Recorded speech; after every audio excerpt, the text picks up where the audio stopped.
Welcome back to the Alcohol-Free Revolution podcast. My name's James Lloyd. And my name is Steve Smith. And we're both alcohol-free performance coaches. We quit the booze nearly 5 years ago.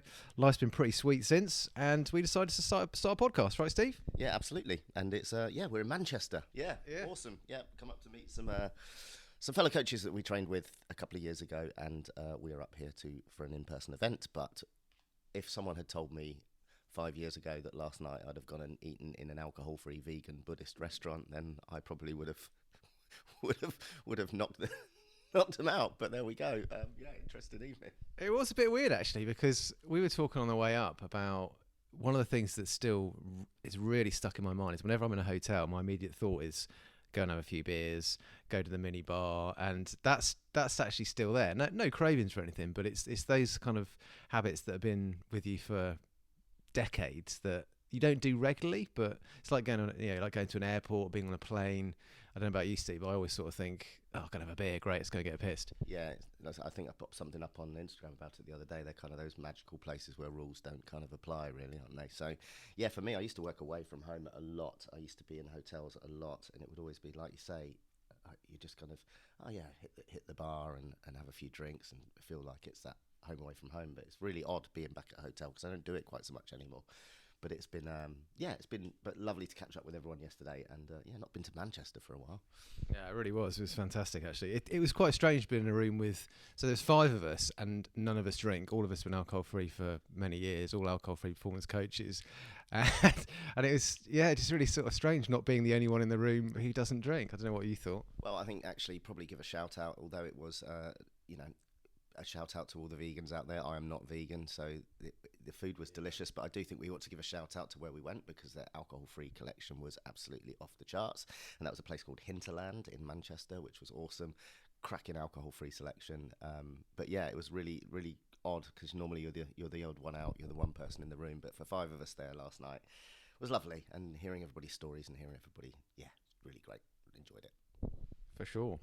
So who we got on the pod today, Steve? We have Professor Richard Cooke is joining us on the pod today, and he is a health psychologist professor from University of Staffordshire. Yes, awesome. And we'll cut in that interview in a second. But before we do, we just wanted to talk about the Alcohol-Free Revolution community, which is up and running, has been going now for 4 or 5 months, and we're getting new people joining all the time, and it's really great. We do a Zoom call on a Monday lunchtime, and it's for anyone who is sober curious, alcohol free, and it's just an opportunity for people to get together, share experiences, share the joys of going alcohol free with a room full of people who are on the same adventure. Really, it's definitely not an AA meeting. It's really all about celebrating, how good life is when you kick the booze into touch. So if that's something that's potentially interests you, then drop us an email to info@thealcoholfreerevolution.co.uk, and we'll send you the Zoom link details, and we'd love to welcome you in. Anything to add on that, Steve? No, I think it's let's welcome to the podcast Professor Richard Cooke. Professor Richard Cooke, welcome to the Alcohol-Free Revolution podcast. Thanks for having me. It's great to have you on. Obviously, we spoke with one of your colleagues, Dr. Emma Davis, on a previous episode. It must be about 3 months ago now, and that was one of our most downloaded episodes, really, really popular. So we're delighted that you can join us. Perhaps you could start by telling us a little bit about your background. Thanks, James. Thanks, Steve. So I'm a health psychologist. My background is in testing sort of health psychology theories, which are attempts to explain why people do or don't do stuff, basically. So why people drink, why people don't drink, and then seeing how much usefulness or utility they have in the real world. Through that, I got into doing research on alcohol because there wasn't a lot of theory testing work on alcohol being done. So it seemed like a good area to do research on. It was really interesting to me because it's a behavior that we know is kind of bad for us, but people still do it. So I was like, oh, that's really interesting. What's the motivation to do something that's kind of unhealthy? And then, through that, I got into looking at all sorts of things like guidelines and people's lived experiences about drinking. And most recently, we've been doing some stuff with midlife men, which I'll talk about. I can talk about later. So, is that sufficient for a bit of an overview there? Yeah, I think so. I'm kind of Yeah, quite yeah. intrigued to know as well how you actually, personally, how you got into it yourself. How did you end up doing that kind of research? Yeah, so I think it was just a really interesting behavior to me. So as a health psychologist, we talk about lifestyle behaviors all the time. We talk about physical activity and diet and smoking.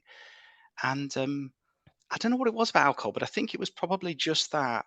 To me, smoking's just like doesn't make any sense to smoke. It's really bad for you. We know that, and Mm. and like diet and exercise are good for you, so you should do them.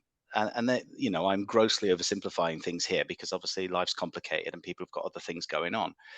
But with alcohol, I was found it really really interesting because I thought this is something that people do willingly to get lots of social benefits.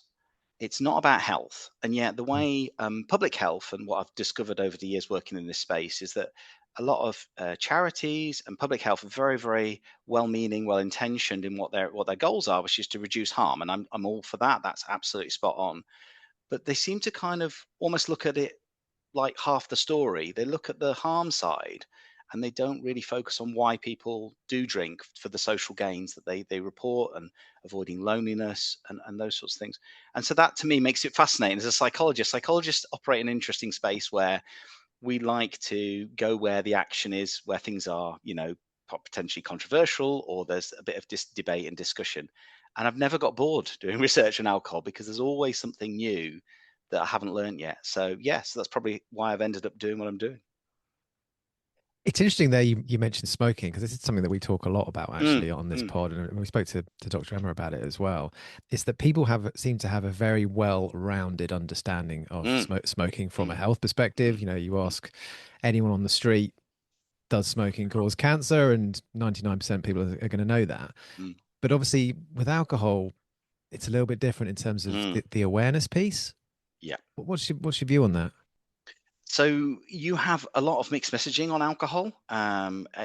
It's taken a very long time for evidence to come out that there aren't strong health benefits from drinking. When I was growing up, it was very much like, oh well, if you drank a moderate amount. Now we can get back to moderate later if you like, but moderate is an amazing concept. It covers every sin in the world. But yeah, if you drank a moderate amount, you're going to reduce your risk of heart disease. There's all this evidence, people in the Mediterranean live longer, they quite often drink once a day, that kind of thing. But it's culturally, alcohol's a really interesting behavior because how different cultures drink seems to be not quite unique. We people in the UK are quite similar to people in Ireland, and we're quite similar to people in the Netherlands and some Scandinavian countries. But if you go to sort of Portugal or Italy, you'll see really different drinking behavior and think it's still drinking, but it's not like we drink, if that makes sense. Unless, of course, you're Yeah. going with a bunch of Brits in a booze cruise to Spain. So, I mean, I'll give you a really nice example of this. So, the first time I went to Italy for a conference was in Pisa. It's Friday night, massive square, lots of young people out and about. Didn't see a single person drinking on this square. Smoking, chatting, coffee, every single thing you can imagine. And I worked with some Italians and I kind of asked them about their views on drinking. And they said, yeah, even 16-year-old boys will say that it's socially unacceptable to drink beyond your limits. And I was just like, whoa, Wow. imagine meeting a 16-year-old boy in England and having that conversation. They'd think you're completely crazy. But those cultural norms are really well embedded, and that's why when I was in Pisa I didn't see anyone drinking because it was unacceptable. Now of course if I'd been there with my Irish mates we'd probably found a reason to drink there because different cultures would see that situation in space differently. But so I think that does kind of feed into the awareness. So I think that alcohol's also been around a lot longer than smoking. Alcohol's been part of cultures and communities for thousands and thousands of years, and so our sense of where it fits into everyday life is quite different. It's really interesting, and hearing you speak there, Richard, when you mentioned that it's been the awareness around alcohol was taking a lot longer to come out, but it's always been there, right? Oh yeah, yeah, The yeah, not yeah, the yeah, yeah, information's always been there. It's just yeah. we often talk about this on the pod, the fact that Mm. information, the information about it being a group 1 carcinogen's been there since kind of Oh yeah, 1988. yeah, yeah. So it's really And kind of go on. yeah, and I was just going to say, and even if you ignore the sort of the better health surveillance we have in things like cancer and Hmm. coronary heart disease, people know alcohol's bad for them. You've got you have cartoons set in Egyptian times where people are, putting their heads in a bucket of water to overcome the effects of a hangover. So everyone knows what a hangover does to them. It's not like that's a massive secret. It's more that people. It's not so much they don't care. It's they're prepared to go with that if it means that they're having, a good time with their friends, perhaps. And if it's a one-off thing, then it's kind of like a price they'll pay. But you're right, people know about this stuff. It's that they choose to act that way anyway. Do you think they do, though, to the extent of Mm. the actual harm of alcohol, on a consistent basis? I've always had the sense that people, they probably say, yeah, I know it's probably not doing me any good, but they don't really understand Yeah. the whole cancer side of it and all that. The Yeah. huge lack of awareness around cancer and all, the way that it's, attributed to so many of the sort of chronic health conditions of, of our time, that 80% of people ultimately succumb to those kind of four main key chronic diseases, and alcohol pretty much affects all of them. And I always kind of feel that, there is that trade-off of the social aspect, but I've always had the sense that people really don't have a particularly good understanding or good awareness of the extent of the potential harm of alcohol, even moderate drinking. Yeah, no, I think you're right. And I think that there is an element of, people doing what they want to do rather than just being driven entirely by health. This is something we have done a little bit of work on. So, could you talk a little bit about that? Yeah. So I did quite a number of studies with, sort of student projects where we were running these interventions with young people. And we tried all sorts of different interventions, and they very, very rarely worked. And when we started to look into the sort of motivational side, the kind of things that happen before the intervention, and we just found that, particularly with university students, there was no motivation to cut down. And we started to sort of think, well, why might that be? And ask some students, and they would say, well, it's in the future. I'm pretty invulnerable as a young person. I'm not going to get cancer immediately. And as long as I don't make too much of an idiot of myself, they're actually more worried about making fools of themselves and being embarrassed. And of course, social media now plays quite an interesting part in that. And I haven't done any work on this myself, but there's some really nice work out there done in other countries looking at like what people share online. Like it's quite an early study with Facebook posts looking at, and it was always positive images about drinking, all the negative images that. So in a funny way, although shame's a really quite important part of the alcohol narrative, sort of how people are policed online about drinking is quite different. It seems to be much more, let's put the party kind of angle out there, or the positives, rather than sort of shame people into this is the state people got into. I'm sure that does happen. It's probably just I don't go looking in the places where those things are shared. But yeah, so no, I think a lot of my early work was done with younger audiences for whom most of the messages to me were a poor fit to them, because they were all focused on long-term conditions that they just didn't think were going to affect them in the short term. And so I've now shifted. I now tend to focus on short-term harms, hangovers, blackouts, that kind of thing, if you want to discourage younger individuals from drinking. Whereas the work I do now with midlife men, that there's definitely more space there to talk about cancer, to talk about coronary heart disease, because they are in the early work Emma and I have done. They seem more, at least they're more prepared to reckon with that at their stage of their lives, whereas younger people just don't see it as an issue for them. Hearing you talk there about, and this is something that often comes up, and I think when we looking at that relationship from smoking to drinking, and when people drink, obviously there is that, nobody has a cigarette and goes out and parties, so Yes. so there's that element. How much of a play do you think that social media has had when it comes to, I mean, I'm just so glad it was never around 30 years ago, because that it may well have affected the way things turned out for myself and probably James as well. But yeah, so when it comes to hangovers, and when you speak to people you're working with or researching with hangovers, how much of an element, certainly in years gone by, I think hangovers are almost branded as a badge of honor. So when you smoke and you feel rotten after smoking, I guess there's that immediate connection with health, whereas we dress up hangovers as being, what a cracking night we had last night. Oh my God, I was wasted. I feel awful. I feel terrible. So I don't know how much that kind of still is at play these days, or whether that's something that's shifted or you've noticed in your research. Yeah. So what I've discovered, it is still in play. So my PhD student, when I worked at Liverpool, Joel Crawford, his research was on the fear of missing out and FOMO.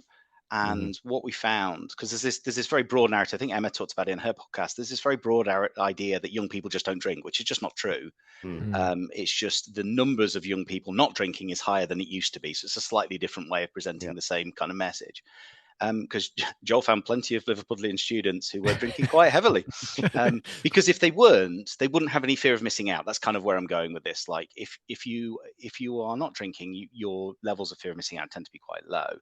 And what he found was exactly what you were saying, Steve. We had people reporting, young men, young women were much more cautious about how they reported these kind of risky behaviors. But we had young men talking about dancing naked on tabletops. We had men getting tattoos on their bums, all sorts of crazy stuff. And it was a badge of honor. We've all been there, right? Well, of course, absolutely. Who wouldn't want? This is when we turn off James's camera now. Yeah. Let me just drop my trousers. Who wouldn't want that to happen? Absolutely. And yeah, and that. But the thing that I've learned since then is that when you ask middle-aged men about hangovers, you get a very different answer. It's no longer a badge of honor. It's a complete pain in the backside. It's something to be avoided. So when we were doing our work with Emma on the barman study, for example, you would find in most of the focus groups, you'd get this discussion about hangovers, and it would always center on something that was to be avoided. So while there wasn't massive awareness of cancer necessarily amongst everybody, they all knew what a hangover was. They all found that they'd got worse over time. We didn't ask that question specifically, but that kind of came out repeatedly. And yeah, there is some research with rats, and I don't know how well this applies to humans, but there's some research with rats that suggests that as they age, there is a chemical in their brain that doesn't work as well, doesn't process the alcohol as well. And so various people in the media have suggested that when you're young, that's why you don't feel the effects of hangover as much as you do as you age. And as I said, I don't know whether this has actually been shown in humans, but it's an interesting idea because it seems to tally with what we found, that young people will just brush off a hangover and say, it's fine, it was a price to pay for having a great night. Whereas midlife, particularly, I haven't done work with older groups, so I can't speak to them, but the midlife men, they say, no, hangovers are a real pain, interfere with work, interfere with family, interfere with my responsibilities. So there's an element there where older groups tend to have larger responsibilities, whereas younger groups are a little bit freer to do and recover from their hangovers. I get that entirely. I hear that all the time from people I work with about, particularly hangovers. I think it's that thing that a hangover you don't count your hangovers in hours when you're older. It's more in days. And I think that is often the needle that pushes people towards maybe kind of wanting to address that when it starts to eat in. If you go out on a Saturday, it's starting to affect your Monday or Tuesday at work rather than just the morning after. I don't also know that it's to do with when I was younger and I think about hangovers, I'd think about physically feeling sick and a headache and physical symptoms. But one thing I became aware of, and again, hear it a lot from other people of our age group who we tend to work with, is it's that mental, it's the anxiety, it's the Tuesday depression, and being much, much more aware of the effect it's having mentally. But I don't know, obviously, we're both, 50. We grew up in the 90s where mental health wasn't even a phrase, certainly wasn't something that I was aware of until probably 15, 20 years ago. So I'm not even sure that was even something that was on the radar. It certainly wasn't for me when I was in my 20s drinking. But now, the whole mental side of it, the impact it has in terms of stress and anxiety, that seems to be what I hear people talk a lot more about than the physical symptoms of a hangover. That's really definitely. Yeah. I think that makes sense to me. Some of the work we did when I was at Liverpool, we were looking at kind of how policies talk about alcohol versus compared to the data that Emma had collected about people's experiences of reaching these different thresholds, the tipping point, that kind of thing. And there was a real sort of difference in that the policies tended to sort of focus on long-term harm, which kind of makes sense because they're policies and that's what they're supposed to do most of the time. Whereas the accounts from drinkers were much more based on sort of short-term physiological things. And as you say, like when you're younger, hangover can fade quite quickly.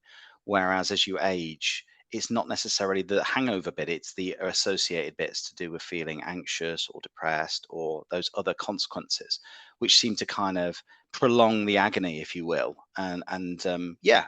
We found in our interviews, with our focus groups, that that men would sometimes, there was very rarely that eureka moment where people have that one thing and think, yeah, no, that's me done. I'm never going to drink at all in the future. But we did have men saying, oh yeah, that was pretty bad. I think I'll be, cutting back a bit the next time I go drinking. So there is greater recognition in sort of certainly in the middle-aged populations of those consequences you talk about, James. A friend of mine did a talk. He used to work in a gerontology center, and he put up a slide that stayed with me ever since that talk, and it was a long time ago. And he had data from a very good population survey about sort of priorities in life. And when the young sample were asked about health, didn't even crack the top 20. When you ask people in their 60s and 70s, health was the number one priority. Health was the only thing that mattered at that point in time. So I think conditions like cancer and particularly coronary heart disease, where they're fairly invisible to us, we don't see a great deal of symptoms a lot of the time, and as a result we kind of think everything's okay.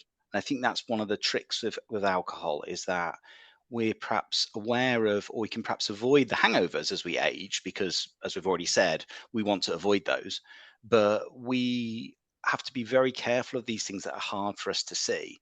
There was a campaign a few years ago in Birmingham where they were doing these age-mocked photos of people based on drinking, because they've done that with smoking many, many times, because smoking's associated with getting wrinkles, for example. And they sort of showed these effects of drinking as well. And those things are quite interesting, but it's whether they actually lead to any sort of meaningful change. Sometimes people are a bit shocked and then they forget about it, sometimes with a pint in hand. Yeah, I remember some of those pictures, and I remember, the sort of the face. What was it? Yeah, that's it. Age face, or whatever it happened to be on your app and what have you. But you mentioned a second ago about people, they start to make that behavioural change, and particularly sort of say, maybe I'm just going to drink that a little bit less, or maybe I'm going to address that. Is there anything that's come up in the research as to when people actually do start to think, you know what? Maybe I need to really make some meaningful change around this. Maybe I need to address this more long term and actually step away for a while. There's not something specific to that point, but I think that following things like Dry January, temporary abstinence campaigns, there's been a lot more discussion about that. So I worked with Richard Cooke, who was one of the early researchers working on the Dry January campaign, because he was approached by Alcohol Change to do some evaluation work for them. So he's got some papers on that. And I've seen some presentations. It's very, very interesting, because my initial thought was that you get all the benefits for that 30 days and then that will be it. And I would just say to Richard, oh, well, you got a short-term effect and it stopped. But when he did his evaluation, he found that actually some of the effects persisted beyond sort of 3 months, which was quite interesting, that for some individuals who did the whole 31-day challenge, sorry, they were actually reporting lower consumption, better mental health, those sorts of outcomes quite a few months later, which I thought was really, really interesting. So I think there's a natural tendency to kind of maybe reflect on where you are with your health as you age. The whole life starts at 40 thing will probably be for some people it will be when they reach 50.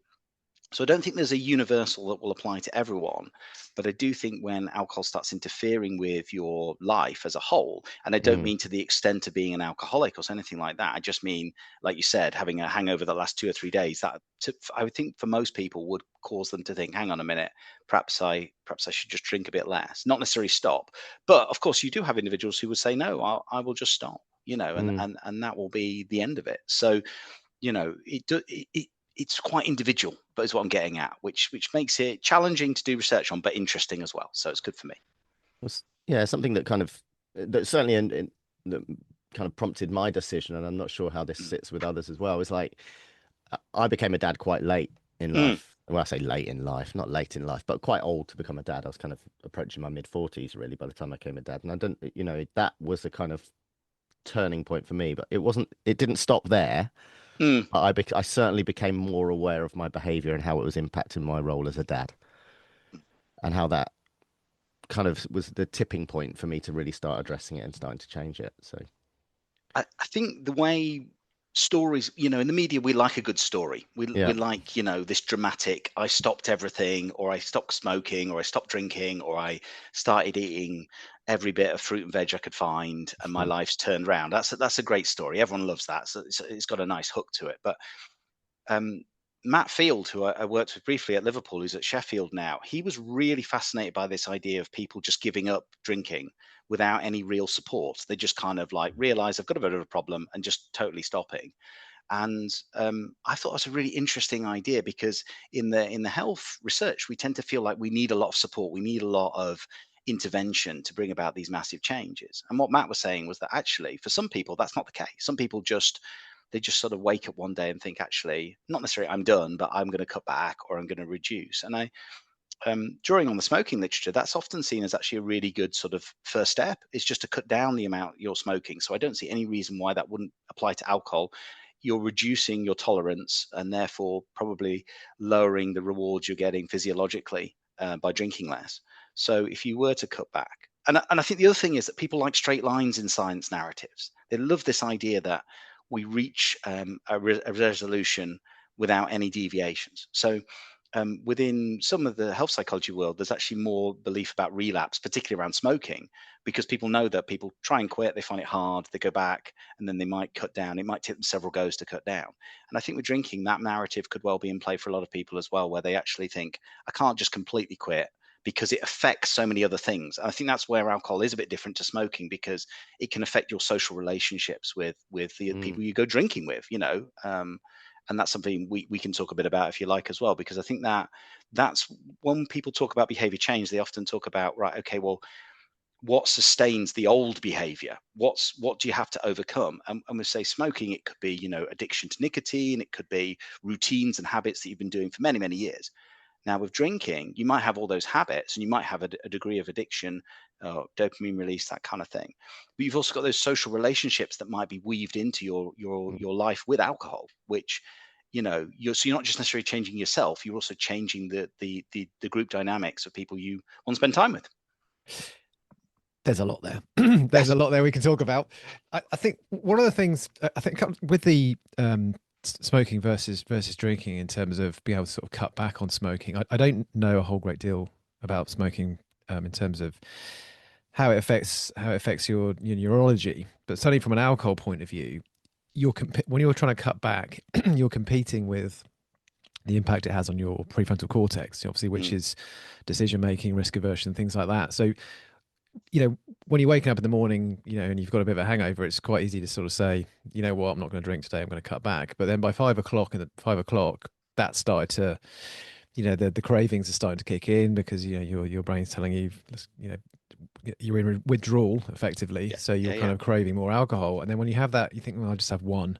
And then you have that one, the alcohol's in your system, your prefrontal cortex is depressed, and effectively your decision making is impaired. So you're from a willpower point of view, you're not, you haven't got all your faculties. That's why it's very, very difficult to go out and say, well, I'm just going to have one and go home. It just doesn't happen. For most people, for a lot of people, they're like, as soon as they've got one, like, we're out all night now. And whereas with smoking, I'm not sure that's the same thing. I don't know if it has that effect on the brain in the same way that alcohol does, which is a lot of the time when we work with people, we advise that they take, if they make one decision, okay, I'm going to go alcohol free for however long. It's going to be a month or 2 months or 3 months or however long, but that's the decision I'm making. I'm making one decision. I'm not going to go down this route of trying to cut down, because it's a lot of the time, in our experience, is that just leads to frustration and an awful lot of cognitive resource spent on, when am I going to drink? Is it a special enough occasion? How many am I going to have? And the whole moderation piece gets quite exhausting. Yeah. And I would say that the cravings for smoking are as strong, if not stronger, than alcohol. Smoking is an exceptionally difficult behavior to change. It has such strong impact on, there's a literal nicotinergic system in your brain which responds incredibly powerfully. So all the population level stats on smoking say it's the most addictive substance, perhaps apart from caffeine, that we know.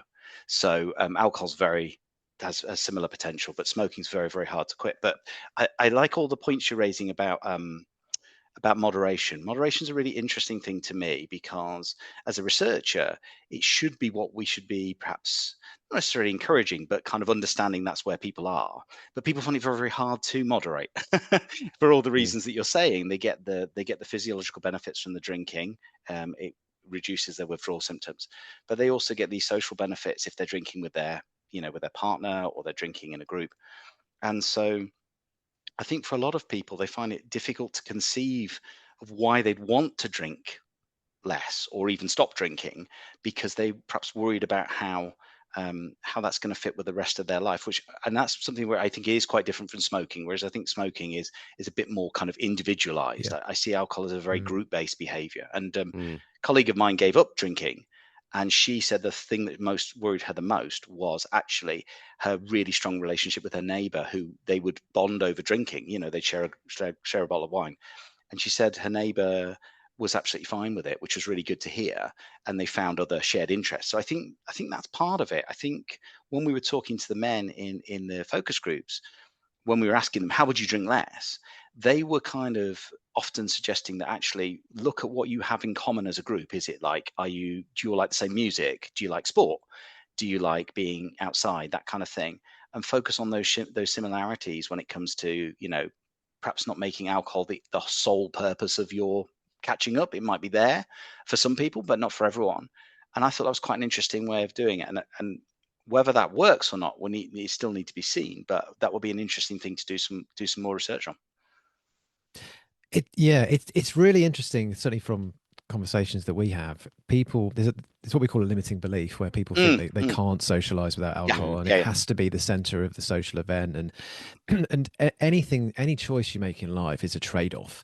And we focus a lot on, maybe your social dynamics are going to change slightly. Perhaps it's going to be a period of adjustment.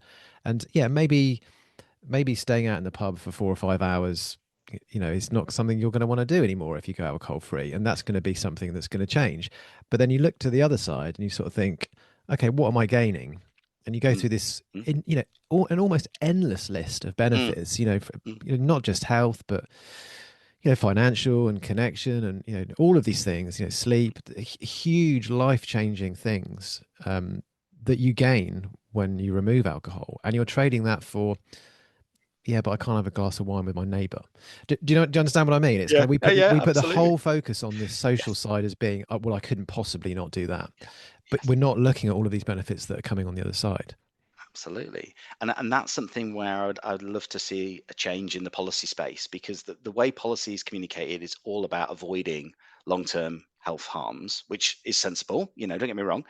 But I don't think that's not salient to most people. They're thinking about what you're just talking about, James. They're thinking about their social relationships. And so actually, Emma's one of Emma's PhD students, Fiona, found that in midlife women, that sleep was often quite an important thing to emphasize, that they get better sleep when they drink less. And I thought that actually, if you focused more of your messaging on those sorts of short-term gains, I think you'd probably develop a bit more momentum for people to sustain that change. Because one of the things I can tell you for certain as a health psychologist is that changing behavior is hard. Whether it's alcohol, smoking, physical activity, diet, they're all difficult to change. And one of the reasons that they're difficult to change is, you mentioned already, was willpower. So people have limited willpower, and they have competing demands. They've got other things that they need to do. And so, you just need to think about New Year's resolutions. I always use this as the explanation. You think about how many people take up gym memberships in January. By March, are they still going to the gym? By February, are they still going to the gym? Or are they doing what my friend's husband used to say, I've paid my gym membership, I've done my bit. I know. You're buying guilt. Are you actually going? He said, oh, no, but I'm paying the money, so I've done all I need to do. And I was like, I don't think it works quite that way. So ticking a box. Yeah, ticking a box. But those things like willpower and motivation can be quite limited. So often people bring about change, but maintaining that change is, you need to look at the whole picture, and you need to think about what I can do to sort of sustain that change in the longer term. So I'm with all that. I think we need to focus a bit more on some short-term gains, like you'll have better sleep, you won't have hangovers, but also, like you said, emphasize the financial benefits of drinking a bit less, and reassure people that they won't become an outcast. One of the concerns with work on men and men's mental health is that men worry about being lonely. I play football with some older gentlemen. It's like a walking football thing. And one of the best things that came out of this project, because it started off as a project and it's still going like 11 years later. The project's long since dead, but the football's still playing. And you get the sense that it's the community, it's the socializing that's what's keeping it going. People like playing football, of course, but that's a different matter. But I think those sort of mental health benefits can really be emphasized as a kind of, you will gain this if you drink less or if you stop drinking, and just, yeah, raising awareness of those kind of issues would be a good thing to do in policy for certain. And those connections are real, right? Once Oh alcohol yeah, becomes the way, it's like I'm the yeah, same yeah. thing. I've been at a running club myself for the best part of 8 years, and obviously when I first joined there, I was drinking, but now I look at it and I just think, the friendships and the connections I've made through that club that are all real and based around something that doesn't involve drinking one Yeah. bit, and equally, we always focus on the fact that alcohol, it helps us socialize, and let's be honest, it does. It really, So there's no point coming away from that. But we never focus on the fact that so many relationships have actually been broken off the back of it. Certainly when becomes problematic, because we focus on all the benefits to try and make sure that we're justifying it to ourselves or others. Maybe, I don't know how that sits. I think there is a bit of that. Yeah, definitely. People do like to explain away behavior that other people might judge them negatively for. And I think, it's pretty clear that alcohol, for many people, helps them relax, helps them feel a bit more confident. Not for everybody, but for some people it does. And that can obviously help in a situation when you may be meeting people for the first time. But I do think that's an interesting point you raised there, Steve. Actually, that might be something where conversations could be had about, if you're in an established group, there's a lot of fear that if you were to say, "Oh, I'm cutting back, or I'm drinking less," that you'll be judged quite badly and you'll no longer be part of the group. But I'm not so sure about that. That's something that we'd need to do more work on and find out what the actual reactions are, because I think a lot of people will be quite supportive of it, particularly. 100%. Yeah, 100%, yeah, yeah. yeah. I think 100%. so. They just need someone to tell them that it's okay, almost, and then then they'd see it actually is okay. Particularly amongst guys, there's always that Yeah. there's always that banter. That banter is there when you're drinking. If if you're drinking, you say, I'm not getting, if you're not the one getting the next round in, there's that banter. Oh, come on, but in my experience, I'm coming on 5 years alcohol free now, and I can confidently say I've lost no friends through through stepping away from drinking. In fact, Same. my relationships with my friends that I've known from the age of 5, some of them have strengthened Yeah, rather I'm than exactly the weakened. same. And I noticed that the majority of the people that I kind of fell out of contact with when I stopped drinking were just actually work colleagues that we used to just go out drinking, and the only thing we had in common was drinking and work. And actually, I enjoy the fact that I can now, well, now I work for myself, but previously I enjoyed the fact that I could actually step away and spend more time with the people that really mattered. Yeah. But I that goes think back to what you were saying before about having, why are you spending time with these people? What shared interest is it? Is it because you like the same things? Or is it because you drink together? And I think that there will be men out there whose, socializing is largely centered around drinking, and they Mhm. would perhaps say that that's kind of part of their experience, it's a central part of their experience for whatever reason. But I think for a lot of men, that's probably a bit of a myth. It's just a matter of having the confidence to sort of, take yeah, on that Yeah. myth, really. that's it exactly. I think you only have to look at the numbers. That if you look at Mm, the dry January numbers, then a third of the population did dry January. What does that tell you about the level of acceptance around yeah, taking a break from alcohol, or not necessarily going alcohol free, but taking a yeah, break and saying, you know what, I'm not drinking tonight. I think a lot of particularly, based on people in midlife who grew up in the 90s, what we've just described in terms of what you're not drinking, what you've some kind of pussy or mm, something, or whatever it might be. yeah, yeah, That was a real thing when you're in your 20s. When you're in your 40s now, in 2026, I just don't think that is a thing that we think in our heads that it is, because probably that did happen to us when we were a lot younger, when that was a real thing.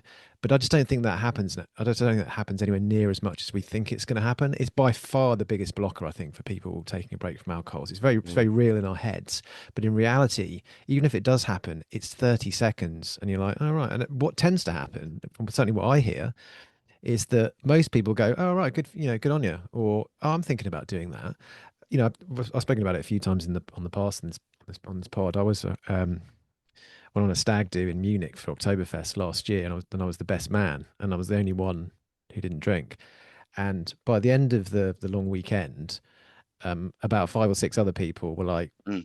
zebra striping, which is, I'm not sure if you're familiar with the term zebra striping. It's where you have one alcoholic drink and then you have a non-alcoholic drink. And on the Saturday night, there was about 3 people who were just drinking Guinness Zero with me. Because when somebody does it, other people start to think, oh, yeah, actually, you know what? I've been thinking about that. I'm thinking about taking a break. And this whole thing we build up in our head of we're going to get thrown out of the tribe, which is a very real evolutionary defense mechanism. I just don't think in reality that is what actually happens anymore, or to a much, much lesser extent than we think it does. Yeah, I mean, that's a really nice example.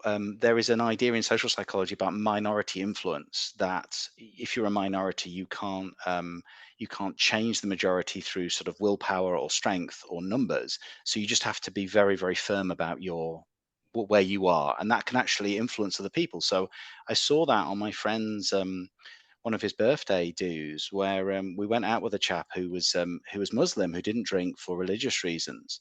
And like you said, James, it's exactly the same thing. Within like one round of him having, fruit juice or whatever he had, everyone else was going, oh, this is acceptable. It's okay for me to Yeah, also have a yeah, non-alcoholic drink. And I think you just need that one person to kind of make it seem like it's okay. And then you kind of break that majority view and make people realize that they're not actually going to get kicked out of their group. Because I agree with you. I think that fear is real. Whether it's actually going to happen, it doesn't oh matter. yeah, But the perception of that is a very, very important thing, particularly in men, but in women too as well. You don't want to be ostracized at all. There's a lot of othering that goes on in alcohol, and this idea of like, oh no, we don't want to be like these people, we want to be like these people. And yeah, I think when people actually find out for themselves, they realize that it's not actually the case most of the time. There will be situations where it is. I went into a pub in a famous brewery town. I won't name the town, and asked for a non-alcoholic drink there. This is about 3 years ago, and the guy offered me a Diet Coke, which was quite an interesting choice. Um, this might have predated Guinness Zero, in fairness to him, but yeah, it was a very interesting conversation I had with him, because I was driving, so I was out with my friend. We'd gone out for some food, and he wanted a drink, and I was like, that's fine, but I'm not drinking because I've got to drive quite a long way home. And yeah, I just thought it's really, really interesting. I think that maybe has changed. I don't get that sense anymore. Now you see non-alcoholic products in lots and lots of alcohol spaces, bars, pubs, and I think that's becoming more acceptable to people than it used to be, and that's a good thing, I think. yeah, for Well, sure. I live in a very non-famous brewing town, but I Yeah. actually live next door to a small brewery called the Hog's Back, Oh yeah. and they actually now serve their alcohol-free beer on draft in the Oh brewery, wow. and it's a great beer. It's called Little Swine.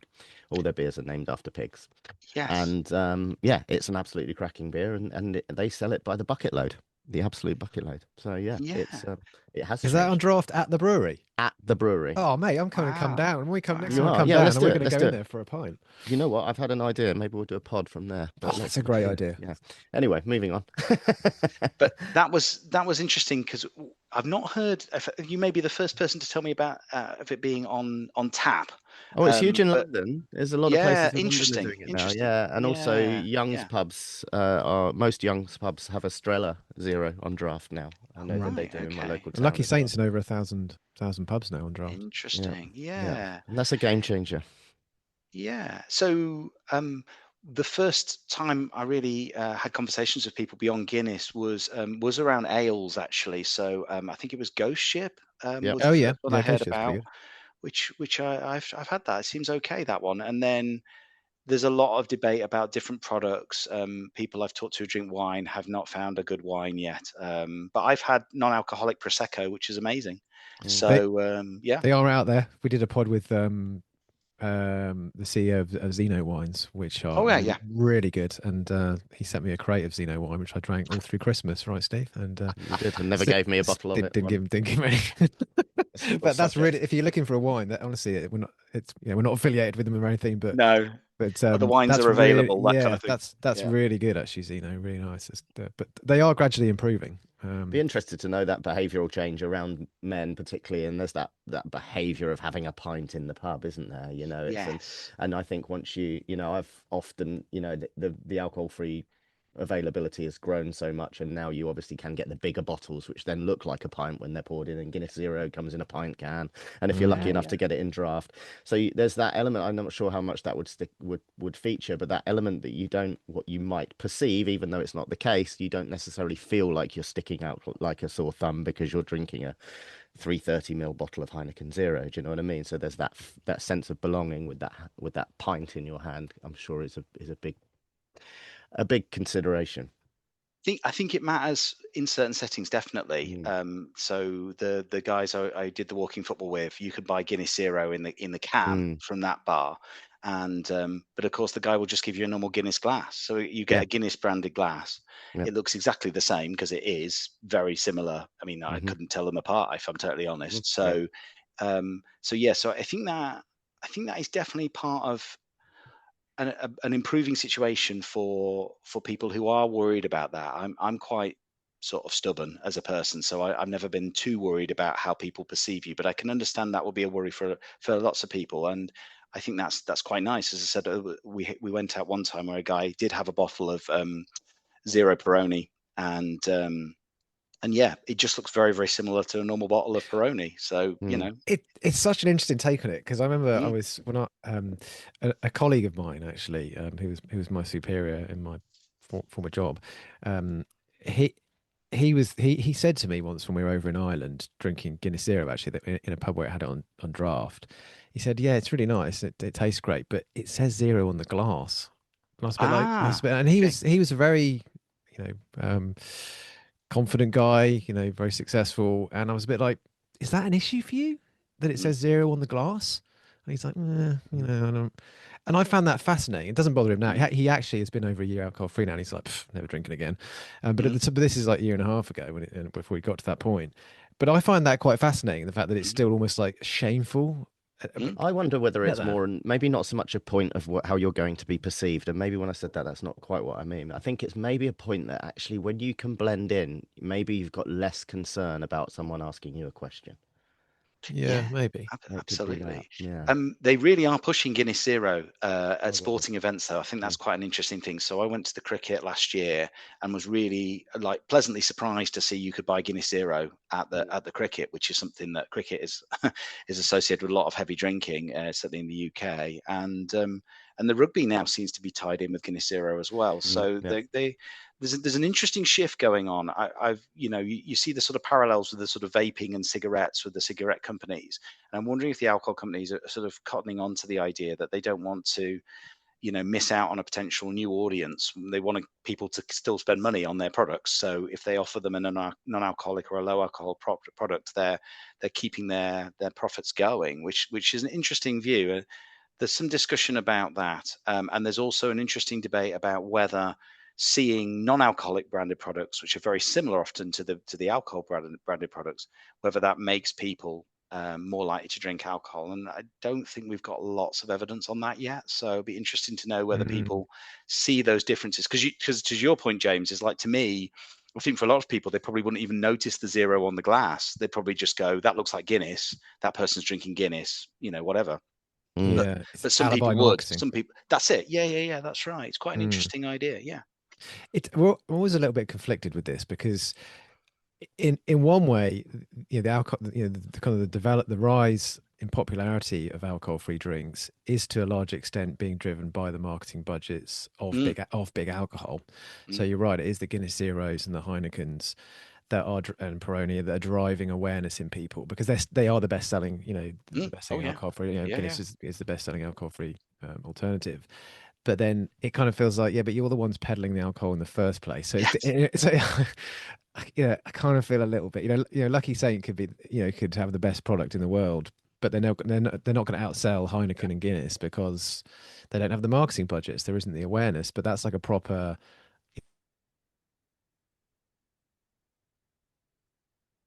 I don't know again where I'm going with this, but something sort of sticks in my throat a little bit about alcohol companies doing this alibi marketing, because it just kind of. I don't know. It feels a bit dirty difficult to me.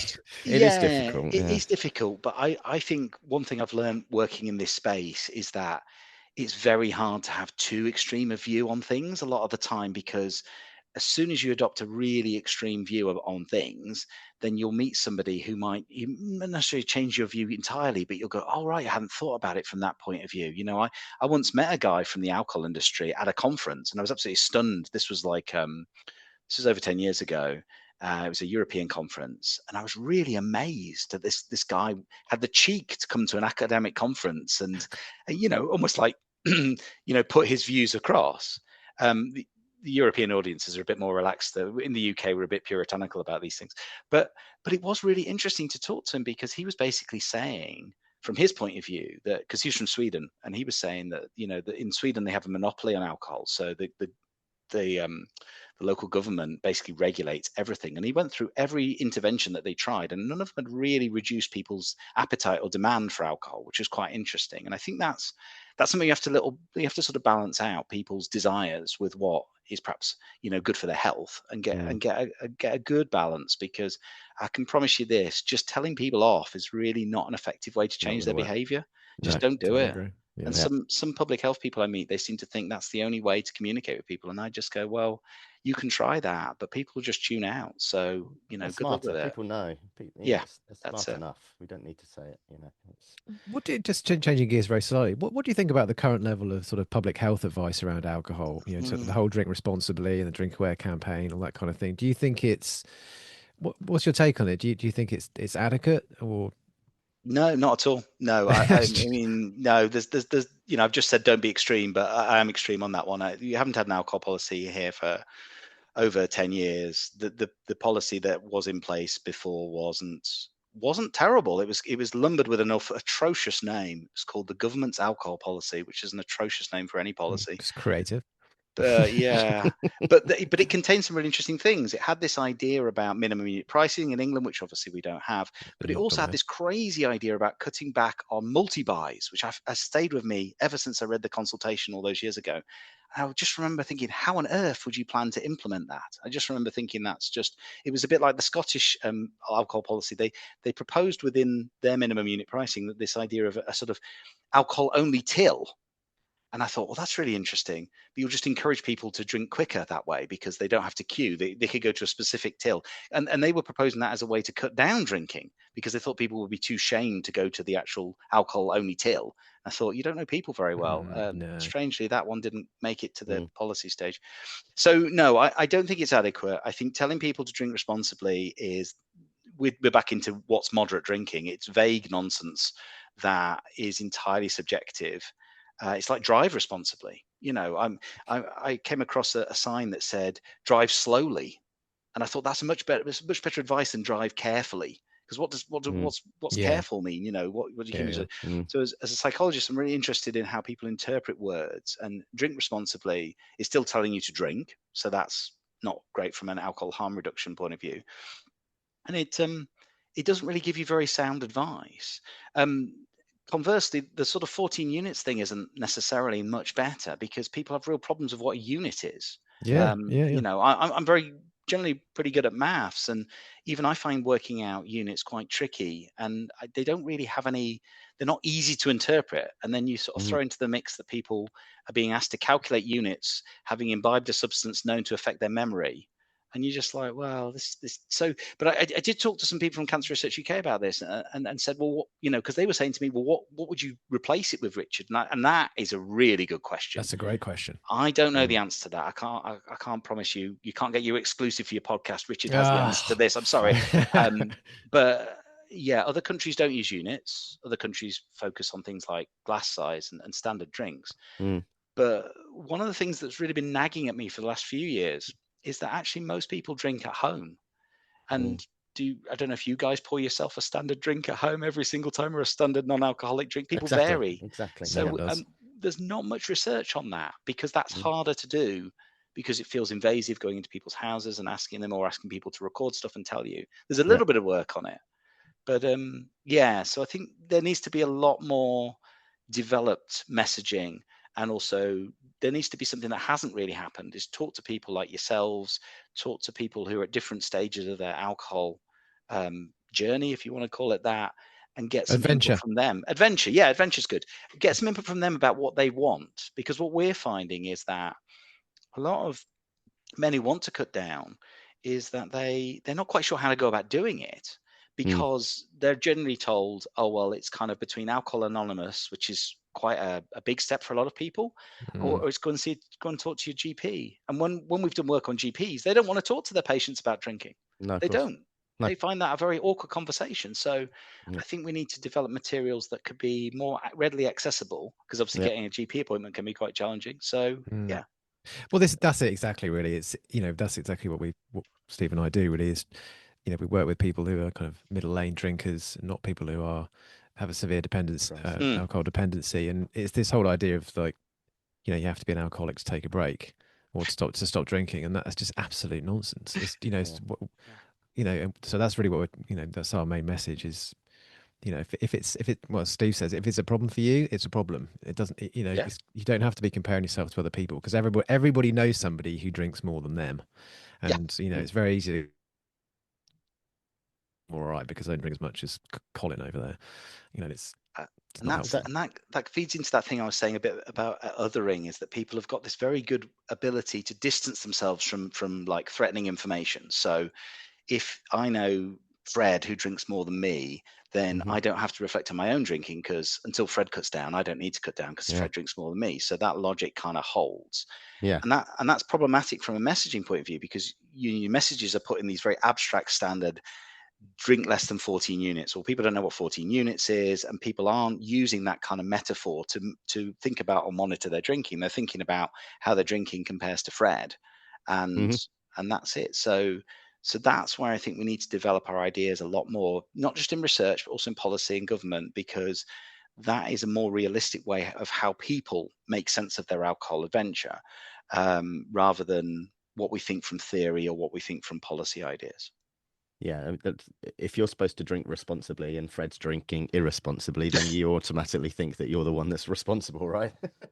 Absolutely. Yeah. By default, Fred might be falling out of nightclubs 7 days a week at 6 o'clock in the morning, but I'm not Fred, so I'm good. So I'm good. Yeah. I think the other problem with drink responsibly is it just, as I said already, it's vague. So it doesn't give people a sense of what kind of benchmark they are, and actually whether people use those benchmarks or not.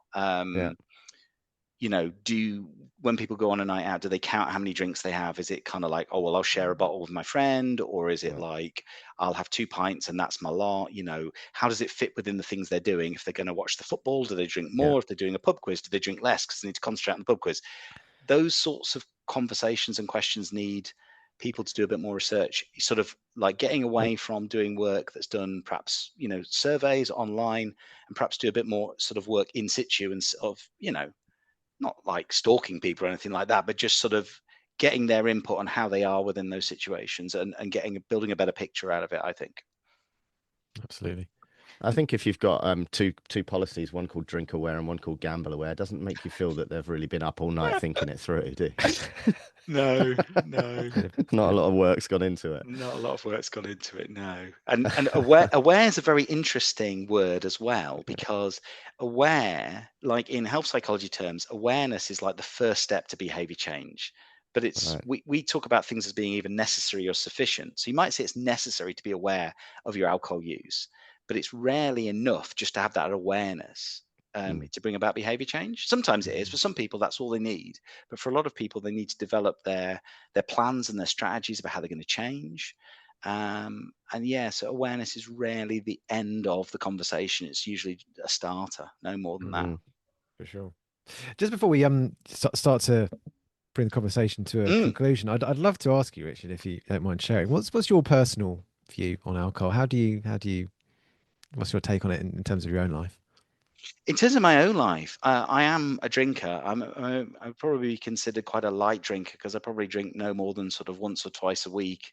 And I do drink non-alcoholic products myself as well. I quite like Guinness Zero, so I've been drinking that. I try not to come across as a sponsor of them. It seems terrible when you're promoting things that you quite like. It's not how I mean to be, but I do quite like Guinness Zero.